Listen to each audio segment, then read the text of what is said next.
I received another Gree mini-split air conditioner PCB for repair. I haven't opened it fully yet. I just removed the top cover to take a look. Now, I'm going to open it completely and see what's inside and what components might be damaged. Without removing the heatsink, I am taking out the PCB. The first thing I'll check are the capacitors. Visually, they look swollen, which means they're damaged. Examining the other components, they don't show any obvious signs of damage, but on the opposite side, it's clear there's more to inspect. Let me show you here. All the resistors are burnt and have lifted off the board. Also, the IPM Intelligent Power Module is cracked. Once I disassemble it further, I'll have a better understanding of the extent of the damage. So, let's go ahead, disassemble it, perform some testing, and see if it has any chance of being repaired. The first thing we need to check is the fuse, because testing the fuse will help us understand the extent of the fault. If the fuse is blown, there could be a potential issue with the compressor as well. However, if it's not burnt, then the damage might only be temporary, and repairing it should fix the problem.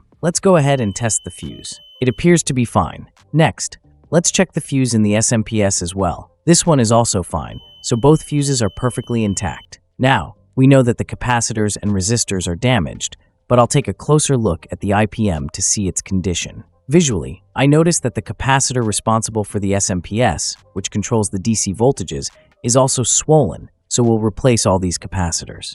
Additionally, the IPM is completely damaged, with visible cracks. We'll test it as well because the high side is experiencing issues. This kind of damage often occurs when the unit hasn't been serviced for a long time, or it can also happen if there's an excessive voltage supply. These are the two main reasons for such faults, so it's recommended to get the unit serviced regularly. Now let's go ahead and replace these three capacitors, remove the IPM, and also check the IGBTs, diodes, and the bridge rectifier. Now, let's set the multimeter to diode mode and check the bridge rectifier. Placing the positive probe on the positive terminal and the negative probe on the negative terminal, we get a reading. Moving to the next point shows some irregular values. Checking the last point with reverse polarity, we go through all points on the rectifier. At this point, it's clear that the IPM is shorted, so I'll test it further since it's visibly damaged. After placing the probes on the IPM, all points are reading 0, confirming it's completely shorted. We'll need to replace the IPM, and the bridge rectifier also appears shorted and needs replacement. Now, let's check the IGBTs to see what they show. Testing the first one, it displays voltage drop, and the second point also shows a reading. Moving to the next IGBT, it's also showing voltage drop. When we reverse the polarity, we don't get a 0 reading, which suggests the IGBTs might still be in working condition.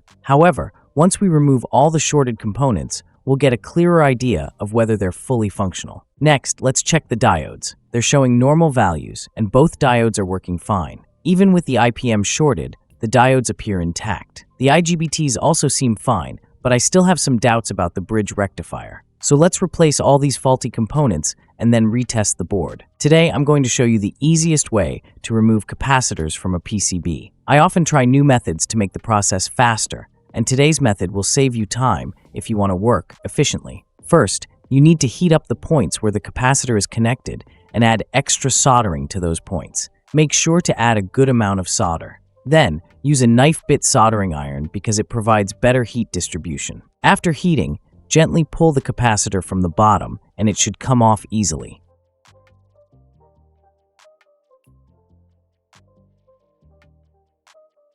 Repeat the same process for the second pin.